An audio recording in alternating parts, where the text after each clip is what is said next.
Hello students, in this video I have come up with the worksheet solving of the chapter chemical bonding from class 10 syllabus. Okay, so let's start with it. I'll attach the worksheet along with this video. So the first question is, what is a chemical bond? See, you all know that what is a chemical bond. What is a chemical bond? A chemical bond is the attractive force between the atoms in order to form a compound or a molecule. State the two means of chemical combination. What are the two means of chemical combination? Number one is transfer of electron from metallic element to non-metallic element. Number two is sharing of electrons. Transfer of electron will result in the formation of electrovalent bond, and sharing of electrons will result in the formation of a covalent bond. Why the noble gases are inert? Because the noble gases have stable electronic configuration, which means that the noble gases have followed the octet rule, and they have either 2 electrons, which is helium, following the duplet rule, or the other noble gases have 8 electrons in the outermost shell. That means except helium, all the other noble gases follows the octet rule, so they are inert. Why chemical bonding takes place between atoms? In order to gain stability.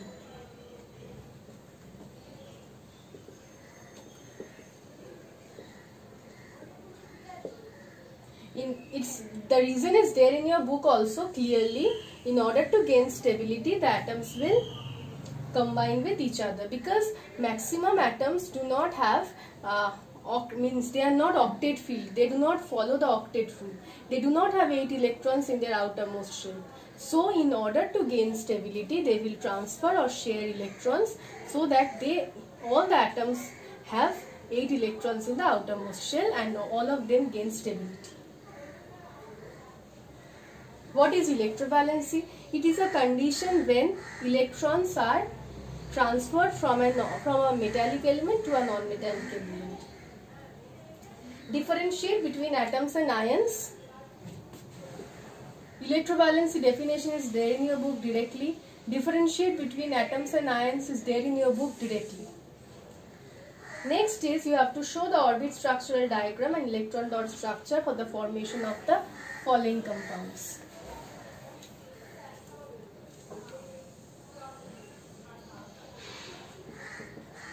Okay, the first one is sodium chloride. This is sodium.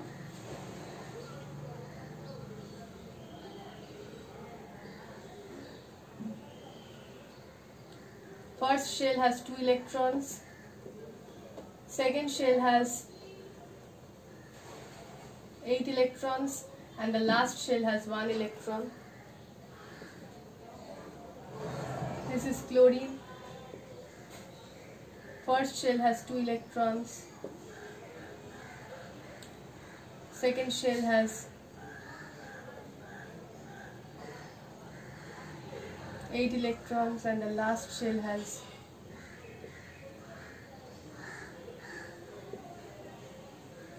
7 electrons. 1 electron will get transferred from sodium to chlorine.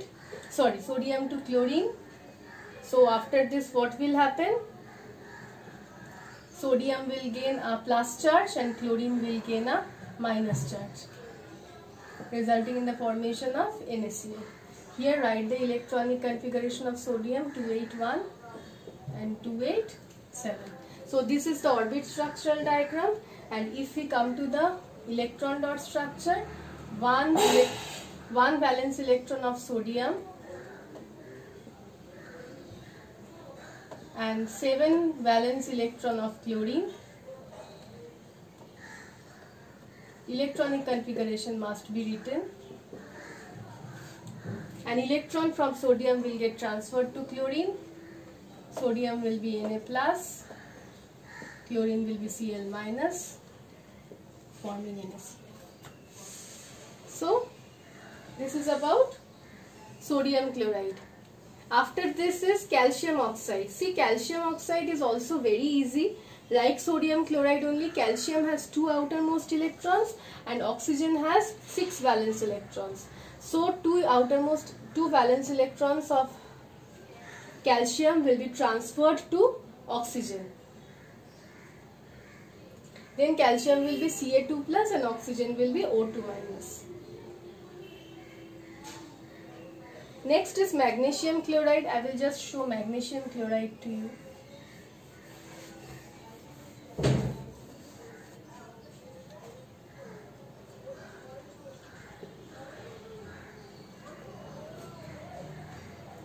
Magnesium, first 2, second shell 8,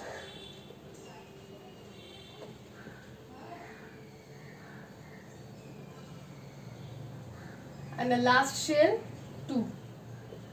Magnesium is 2, 8, 2.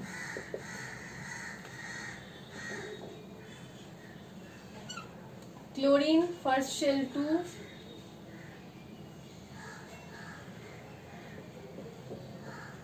second shell 8,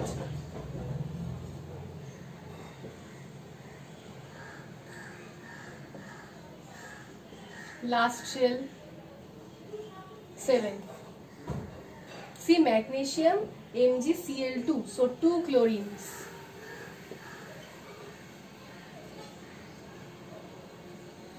First shell 2,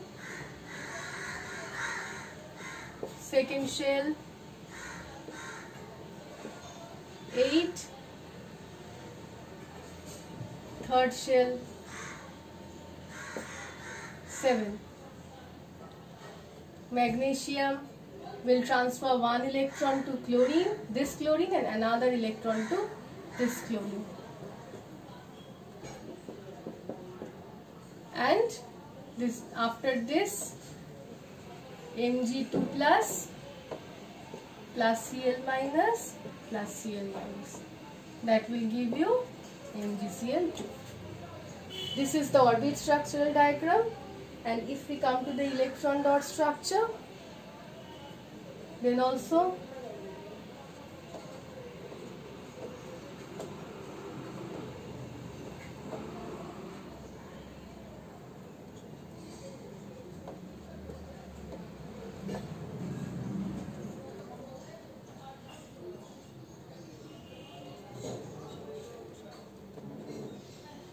Mg2 plus 2Cl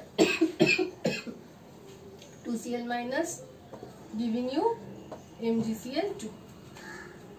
This is the orbit structural diagram and this is the electron dot structure. Okay. Next is nitrogen. I'll just show nitrogen and ammonia.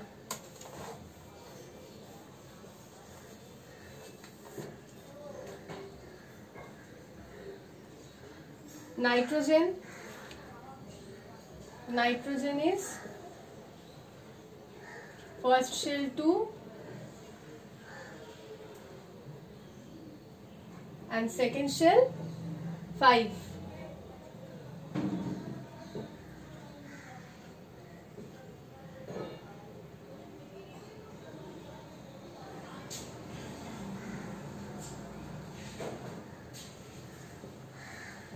Another nitrogen, second shell 5. They will overlap, means both the nitrogen atoms will share 3 electrons.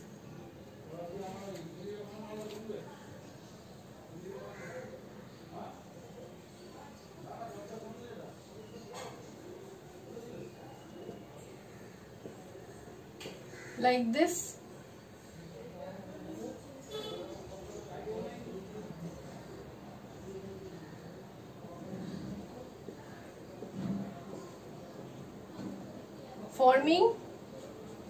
nitrogen nitrogen triple bond.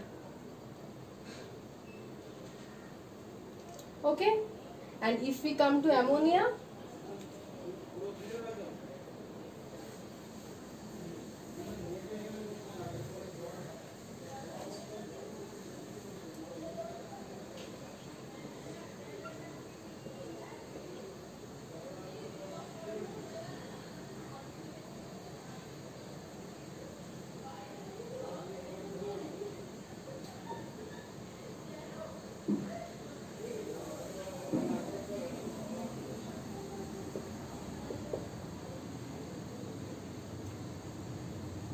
sorry, nitrogen is 2,5. Okay, so here is hydrogen. Hydrogen has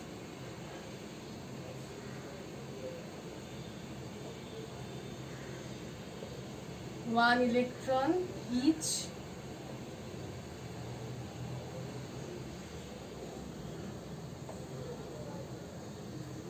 So this is the first step. After this we will show the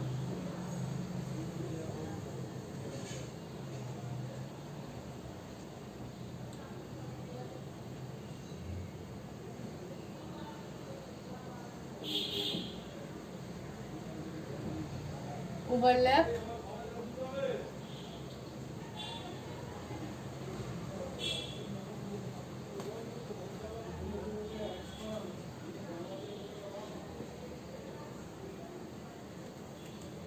Okay, and this will give you, this is the lone pair. See, this is not taking part in any bonding. This is known as the lone pair. Okay,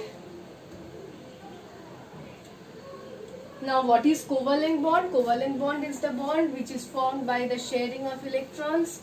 Definition directly there in your book.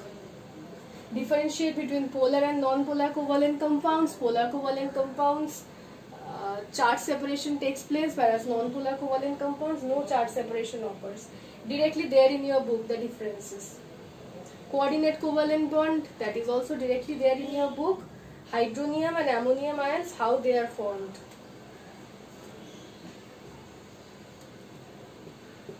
Hydronium,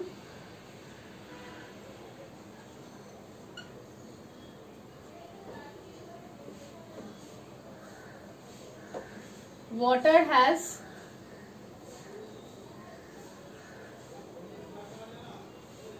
two lone pair of electron. In solution, if it gets any H plus, what will it do? It will transfer one of its lone pair completely to H plus.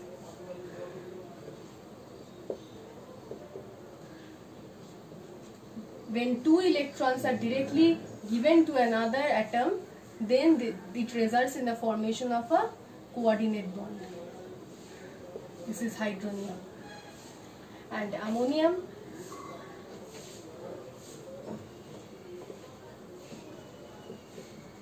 ammonia also has one lone pair of electron. In presence of H plus in solution, it will donate its entire lone pair to H plus. That will result in the formation of a coordinate bond. So this is ammonium. This was hydronium and this is ammonia. Okay. And the last question is, what are the periodic properties on which the formation of ionic bond depends? Periodic properties on which ionic bond formation depends are basically electronegativity, ionic potential, ionization potential, and electron affinity. Okay, so these are basically the questions which are important for your exam. So study well and best of luck for your exam.